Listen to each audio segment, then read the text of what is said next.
इस व्याख्यान में हमने ये विचार करना है कि कौन सा भोजन हम न करें। जो प्रबल हो गई है जठराग्नि, दृढ़ हो गई है, मजबूत हो गई है, उस जठराग्नि को भोजन उसके अनुरूप ही मिलना चाहिए। जैसे कोई शारीरिक श्रम करता है बहुत ज्यादा और उसको वैसा भोजन नहीं मिलेगा तो क्षीण हो जाएगा। वाहन है, कोई भी है, घोड़ा है, टांगे पे जोड़ कर रखा है, वैसा भोजन नहीं तो देखो कितने कमजोर हड्डियां निकल जाती हैं उनकी। तो ये लिखा है कि ऋतु के अनुकूल कैसा होना चाहिए, आया था ना, मात्रा द्रव्य गुरु क्षमा। यानी ये जठराग्नि अधिक मात्रा में जो गुरु भोजन है ज्यादा है, और द्रव्य में जो गुरु गुरु द्रव्य कौन से, जो तले हुए भुने हुए तेल घी वाले ऐसे। तो ये आगे लिखते हैं कि देखिए, वर्जयेत अन्न पानानि वातलानी लघुनी से। ये जो क्या छोड़ने चाहिए, ये ग्रीष्म ऋतु में, वर्षा ऋतु में और शरद ऋतु, 3 ऋतुओं में इनका सेवन करना चाहिए, क्योंकि वहां जठराग्नि मंद होती है। यहां उल्टा है, ये ध्यान रखने की बात है। वर्जयेत छोड़ दें, इनसे वर्जित करें, उनसे दूर रहें। अन्न पानानी, ऐसे अन्न और पान, खाद्य पेय ऐसी चीजों से। वातलानी, जो वायुवर्धक है। वायुवर्धक क्यों कहा, इस ऋतु में मैंने बताया था रुक्षता पैदा होती है। क्या पैदा होती है, रुक्षता। रुक्षता क्या है, वायु का ही तो नाम है। रुक्षता किसका नाम है, तो आप देखा होगा ना बुजुर्गों के, इनके सर्दियों में दर्द बहुत बढ़ जाते हैं। बुजुर्ग लोग सर्दियों में घुटनों पे ये पहरेंगे, वो पहरेंगे, ये पहरेंगे। क्यों, शीतलता और वायु मित्र हैं। शीतलता से रुक्षता बढ़ती है और वायु अपना दुष्प्रभाव दिखाती है फिर, और जड़ता आती है। तो इस ऋतु में शीतलता होती है, शीतलता और रुक्षता होती है, तो वायु तो अपने आप बढ़ेगी, उससे आपके जोड़ों के दर्द ये सब बढ़ जाएंगे। तो वातलानी, जो वायु कारक पदार्थ हैं, जो रुक्ष हैं, जिनमें तरलता नहीं है, कफ नहीं है, ठीक है। वायु का मतलब कफ और वात उल्टे हैं बिल्कुल। वायु रुक्षता है, कफ तरलता का नाम है। तो वातलानी जो वायु कारक हैं, रुक्षता देने वाले हैं, वायु की वृद्धि करने वाले हैं। और लघुनी, जो पचने में लघु हैं। पचने में लघु क्या होंगे, जैसे मूंग की दाल है, पचने में लघु है, ठीक है कि नहीं, उसमें तरलता नहीं है, वो कफ पैदा नहीं करेगी, जल्दी पच जाएगी। और उड़द की दाल क्या है, लघु नहीं है, गुरु है, और तेल है, घी है, मावा है, बादाम आदि हैं, ये क्या है, गुरु हैं, तैली अंश है, कफ कारक हैं सारे। खूब कफ का मतलब शरीर की धातुओं को पुष्ट करने वाले हैं। तो वायु कारक और हल्के पदार्थ जो सुपाच्य हैं, जैसे हल्का क्या है, सत्तू। गर्मी में हम क्या पीते हैं, जो भून लिया, चना भून लिया, उसको पीस लिया, उसका सत्तू बना के पीते हैं, तुरंत पच जाता है। और उसमें खांड मिलाने से तरलता, पानी मिलाने से तरलता मिल जाती है और शरीर ठीक रहता है। तो वो चीजें, जैसे मैंने कहा ककड़ी है, ठीक है कि नहीं, कद्दू है, ये क्या है, लघु हैं, हल्के हैं, बड़ी जल्दी पच जाते हैं। अब सर्दी में कोई तोरई खाएगा, उसका शरीर कहां से बनेगा, सर्दी में जो लौकी खाएगा उसका शरीर कहां से बनेगा। ये तो सुपाच्य हैं, हल्के हैं, पानी सा ही है, जरा सा खाया हजम। रोगियों को क्या देंगे, पहले वो कद्दू की सब्जी दे दो, तोरी की सब्जी दे दो, लौकी की सब्जी दे दो, टिंडे की दे दो, मूंग की दाल दे दो। तो लघु जो सुपाच्य हैं, जिनके पचने के बाद सार तत्व कम बनता है, और हल्की चीज खा ली, बार बार भूख लगेगी।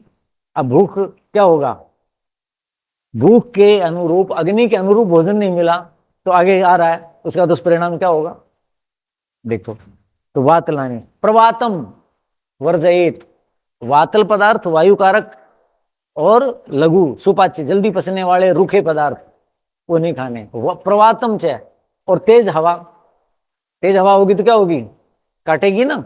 तो इस ऋतु में कहाँ बैठते हैं, छिप के बैठते हैं। धूप में बैठना हो तो भी ऐसी जगह ढूंढेंगे जहां हवा न लगे, धूप लगे, दरवाजे बंद करके, तय खाने में नीचे भूगर्भ में खूब गर्मी मिलेगी।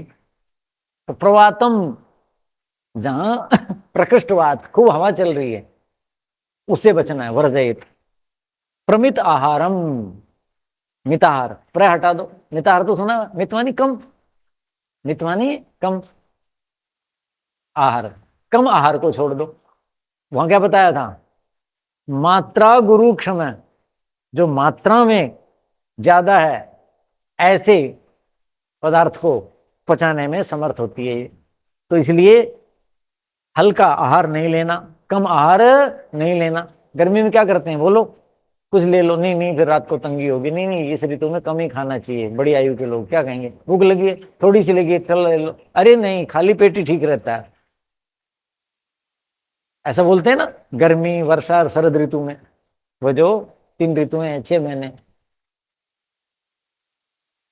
इसलिए ध्यान। यहां उल्टा है, क्योंकि वहां जठराग्नि कमजोर होती है, उसको ज्यादा ही फालतू मिल गया मुश्किल हो जाएगी। और यहां कमजोर मिल गया तो ये थपेड़े मारेगी, कौन, जठराग्नि ताकतवर होगी ना, लाओ दो, छीना झपटी करती है। जैसे गुंडे बदमाश नहीं होते ताकतवर से, अब तो प्रशासन थोड़ा ठीक हो गया, पहले जैसे गुलामी थी, राजाओं की व्यवस्थाएं अच्छी नहीं थी तो गुंडागर्दी खूब चलती थी। आजादी के बाद भी जहां कानून व्यवस्था ठीक नहीं थी, तो ऐसी ये गुंडागर्दी करती है, कौन, जठराग्नि सर्दी में, लाओ लाओ नहीं तो हानि कर दूं, वो हानि करेगी आगे वो। तो क्या कहा, प्रमित आहारम उदमंथम, उदमंथ क्या होता है, जैसे कच्ची लस्सी, पक्की लस्सी, सत्तू, जलजीरा, यानी जो पेय पदार्थ हम कब लेते हैं, मई जून में लेते हैं, जब पानी की बहुत आवश्यकता होती है। अरे इस ऋतु में पानी की आवश्यकता है, पानी के नाम से डर लगने लगता है, ओह ठंडा, अरे कौन ऐसा करे। पानी मांगते हो इस ऋतु में आप, बिल्कुल भी नहीं। वायु में ही सब जगह जल्दी जल्दी दिख रहा है, ठंडक ही ठंडक है। तो उदमंथ का मतलब शीतल पेय, ये मान लो आज की भाषा में बोलूं तो। पुराने समझ गए, जैसे क्या हुआ, लस्सी रिड़की, आधा पानी या चौथाई लस्सी, 3 हिस्सा पानी, और उसमें थोड़ा सा नमक खंड मिला के पी लो भाई, तरल होगा। सत्तू चने का मिलाओ पी लो भाई, जौ का मिलाओ पी लो भाई, खिलाते थे ना ये चीजें। और उदमंथ क्या हुआ, जैसे खरबूज, तरबूज, ककड़ी, तरज जिन्हें कहते हैं, जिनमें तरलता थी, परमात्मा ने वहां व्यवस्था कर रखी है। खरबूज तरबूज कितना पानी होता है उसमें, मई जून में। ककड़ी का नाम ही तर है, जो तरावट रहती है, जल ही जल है उसके अंदर, वो चीजें नहीं खानी। उदमंथ में सारी चीज आ गई, यानी जिनमें जली अंश हैं, जली अंश की प्रधानता वो नहीं लेने। अब मानोगे आप ये लोग क्यों बीमार हो रहे हैं, कितनी बुरी हालत है लोगों की। सर्दी की ऋतु में मैं 30 साल से देख रहा हूं, ब्याह शादी हो तो तरबूज रखते हैं लोग, बोलो देखो। अरे धन हो जाए तो बिटोड़े पे चुपड़ो, क्या क्या नहीं समझे। किसी के पास घी ज्यादा, कहते ना घी हो जाए तो क्या बिटोड़ा चुपड़ते हैं, बिटोड़ा समझते हो ना, हरियाणा में किसे कहते हैं, गोबर के उपले जिनमें रखे जाते हैं। तो हरियाणा में कहावत है कि भाई ज्यादा घी हो जाए, बोला घना घी हो जाए तो क्या बिटोड़े चुपड़ दे। तो धन कमा लिया, चाहे मेहनत करके कमा लिया, सारे कमा रहे हैं, या 2 नंबर से जो भी है, और उसको खर्च कर रहे हैं कहां, बुराइयों में। तरबूज जनवरी की विवाह में, दिसंबर के विवाह में तरबूज रखे हुए। कल भी मैं देखा, मैं व्यायाम करके हम जा रहे वाटिका से, तो सड़क के किनारे चौथाई तरबूज कटा हुआ पड़ा, खराब हो गया होगा। यानी इस समय तरबूज खाए जा रहे, बताओ। तो तुम इस समय तरबूज खाओगे तो न्यूजीलैंड, ऑस्ट्रेलिया और फिजी वाले क्या खाएंगे भाई, वहां लुएं चल रही हैं, वहां सूर्य इस समय क्या है, पूरे यौवन पर है ना, वहां गर्मी है, उनको खाने दो। तो उदमंथ का मतलब ये है कि ये चीजें नहीं खानी, वर्जयेत, ये छोड़ दो, नहीं तो दंड मिलेगा मिलेगा। आपका शरीर ही दंड देगा, आपकी जठराग्नि दंड देगी। क्यों? वो ताकतवर हो गई, वो कहते मेरे अनुसार दो, जो मुझे चाहिए वो दो, ये चीजें अब नहीं, ये मुझे कब देना? जब मैं कमजोर होऊंगा, बीमार, बिस्तर पे होऊंगा, उस समय जठराग्नि बिस्तर पे होती है। मई, जून, जुलाई, अगस्त, सितंबर, 15-20 अक्टूबर तक कितना बुरा हाल होता है। जरा सा इधर उधर खाया, पेट या तो ऊपर से या दस्त से। क्यों? शरीर को नहीं चाहिए, जठराग्नि पचा नहीं पाती, शरीर कहता बाहर चलो। अमाशय वाला बाहर फेंक देता, पकवाशय वाला शौचालय में फेंक देता। कितनी बढ़िया व्यवस्था है, ध्यान रखना ये का। तो क्या करना चाहिए? सबसे बड़ा सिद्धांत ध्यान देने की बात है। बासी चीज नहीं खानी इस ऋतु में। यानी बासी कौन सी होगी? जो मैं बासी की परिभाषा कर रहा हूं इस ऋतु की, जो शरीर के तापमान से ठंडी हो गई, उसको बासी मान लो। क्यों? आपने रोटी बनाई, कोई भी चीज, सब्जी, उष्ण पेय आदि, आप वो पिएंगे तो क्या होगा? उसको गर्म करने के लिए, शरीर के तापमान के अनुरूप लाने के लिए हमारे शरीर की गर्मी खर्च होगी। होगी कि नहीं होगी? तो और कमजोरी आएगी। तो आपने जो भी चीज लेनी है उतनी लेनी है जो मुख का तापमान है, उससे शीतल भी नहीं और गर्म भी ज्यादा नहीं। कुछ बहुत गर्म गर्म पीते हैं, उससे क्या होगा? आपके पाचन संस्थान, उनमें विकार आ जाएगा। तो मुख का जो तापमान है उससे शीतल नहीं लेने, ठीक है? उससे क्या होगा? यदि आप ताजा ताजा लेंगे, गुनगुना गुनगुना गर्म लेंगे, तो पाचन शीघ्र होगा। क्यों होगा? क्योंकि आपकी शक्ति, पाचन जो शक्ति है वो अधिक खर्च नहीं होगी, क्योंकि पहले वो अपनी ऊर्जा कहां खर्च करेगी? उसको उस तापमान पे लाने के लिए, और फिर उसके बाद पाचन होगा। तो आपके शीघ्र पाचन होगा और शरीर की ऊर्जा जो शक्ति है उसकी जो है रक्षा होगी। तो ये कहा। अब जो मैं बात कह रहा था कि यदि आपने प्रमित आहार लिया, हल्का आहार लिया, तो कैसे हानि होगी? क्योंकि वो बहुत शक्तिशाली है जठराग्नि। तो देखो लिखा है, धातु क्षय होगा। 7 धातु है ना, रस, रक्त आदि, जो मैं गिनाता हूं, मांस, मेद, अस्थि, मज्जा आदि, कहते हैं उनका। क्यों? सिद्धांत देखो आयुर्वेद का, क्या लिखते हैं आचार्य।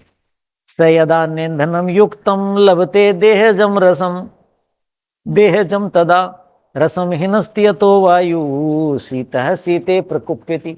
अभी बताया था मैंने, शीत काल में वायु कुपित होती है। शीत काल में क्या होती है? वायु कुपित होती है। क्यों कुपित होती है? वायु कहां होगी? जो रिक्त स्थान होगा। रिक्त स्थान क्या होगा? कि शरीर में जहां मांस था, मेद थी, मज्जा थी, वो वहां नहीं है, कम हो गई, तो वहां क्या चली जाएगी? वायु। घुटनों के दर्द, जोड़ों के दर्द, 80 प्रकार के रोग हैं आयुर्वेद में वात के। तो ये क्या ज्यादातर संधियों के होते हैं। क्यों है? क्योंकि बड़ी आयु में, वृद्धावस्था में धातुएं क्षीण हो जाती हैं, निर्माण होता नहीं है, पुरानी क्षीण हो गई, तो उस जगह क्या चली जाएगी? वायु, रुक्षता चली गई, रुक्षता आ गई, और उससे वो तरलता समाप्त। मुड़ते नहीं, अकड़न जकड़न, टूट जाएंगे। छोटा बच्चा कैसा शरीर है, ऐसे मोड़ लो, ऐसा कुछ कर लो। वृद्ध तो जरा झुकते ही कहेंगे ओहो मेरे तो कमर में ऐसा हो गया। तो कहता है ये क्यों होता है? वायु कब कुपित होगी? कहता है वो अग्नि पकता, बलि नाम बलि बताया ना, कि अग्नि जो है, पकता जो है, जठराग्नि बलवान हो जाती है सर्दी में। तो युक्तम ईंधनम न लभते, जब उसको उचित ईंधन नहीं मिलता। किसको? अग्नि को, जठराग्नि को उचित भोजन नहीं मिलता। तो देहजम रसम हिनस्ति, देह में जो रस है, रस यानी तरलता, कफ, धातुओं की जो तरलता है, कफ है, उसको क्या कर लेगा? हिनस्ति, ये अग्नि जला डालती है। बाहर से नहीं मिलेगा तो किसको जलाएगा? उसी को जलाएगा। दीपक में घी डालो, जब घी तेल खत्म हो गया तो अग्नि किसको, बत्ती को खा जाती है कि नहीं खा जाती? वही बात। तो स है वो जठराग्नि, जो प्रबल जठराग्नि है, उचित ईंधन जब उसको नहीं मिलता, भोजन नहीं मिलता, तो देह में, शरीर में उत्पन्न जो रस है, अर्थात रस रक्त आदि जो धातुएं हैं, उनमें जो तरलता है, कफ जिसे हम कहते हैं, उसको कहते हैं हिनस्ती, नष्ट कर देती है। अतः इस काल, इसलिए शीत काल में वायु प्रकुपिति, शीत है वायु, वायु का स्वभाव क्या है, शीतल है, और शीतलता का उसको सहारा मिल गया और शरीर में तरलता समाप्त हो गई, तो उसकी तो मौज ही मौज हो गई, इसकी वायु की खूब ताकतवर होगी। यदि शरीर में जवान बच्चे हैं, लड़कपन के बच्चे हैं, उनमें वायु कभी नहीं होती। क्यों नहीं होती? क्योंकि वायु का विरोधी बैठा हुआ है शरीर में, कफ। कितनी तरलता है, लुबलुबापन भरा रहता है कि नहीं। अब क्या करोगे? अब कहता है, अब ये तो चरक ने बताया था, अब सुश्रुत क्या कहते हैं, रसम उच्छ्रोषयति आशु, वो जठराग्नि यदि उसको उचित ईंधन नहीं मिला, उचित नहीं भोजन नहीं मिला, रसम उच्छ्रोषयति, उसको सोख लेती है, सुखा डालती।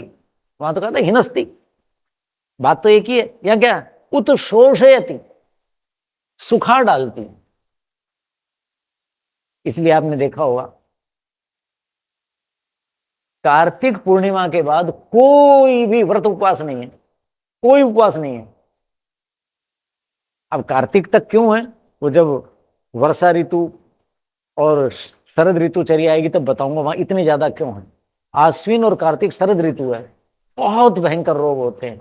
वैद्यों की माता का है, वैद्या नाम शारदी माता, माता है, उनका भरण पोषण करती है, कितनी बीमारियां होती हैं, उनसे रक्षा के लिए वहां है। तो वो सिद्धांत कभी फिर बताएंगे। तो इस ऋतु में एक भी उपवास नहीं है।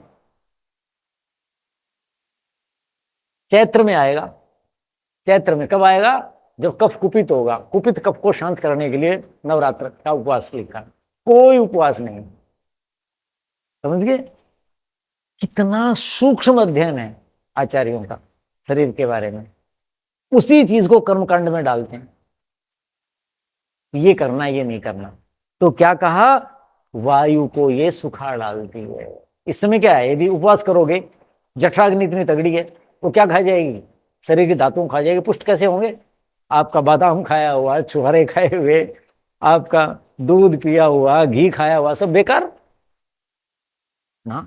इस समय उपवास नहीं करना, खाने दो उसको, पूरा दो, पूरा दो, नहीं तो शरीर की हानि हो जाएगी।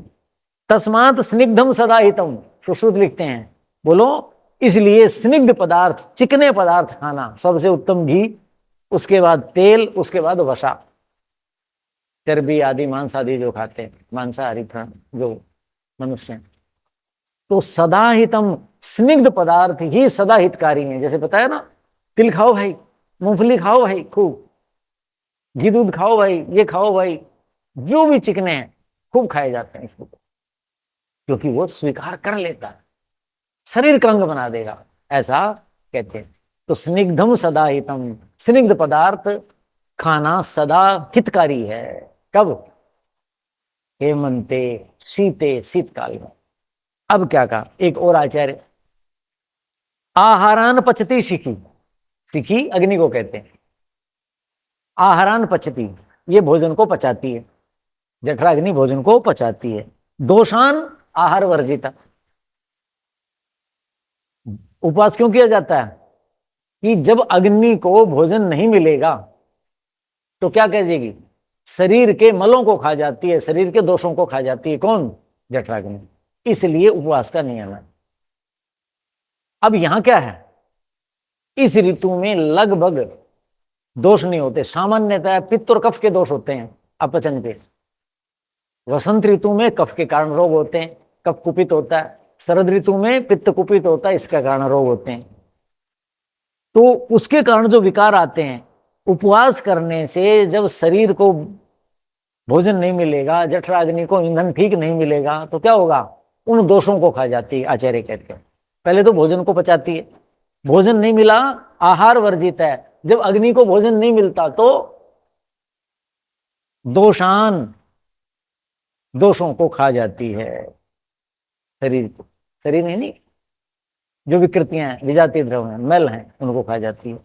क्षये, दोष क्षये पचे धातुन, दोष भी नहीं है क्योंकि इस ऋतु में इतनी तगड़ी होती है जठराग्नि भोजन दोष सबको खा जाएगी, इसलिए उपवास की जरूरत नहीं पड़ती।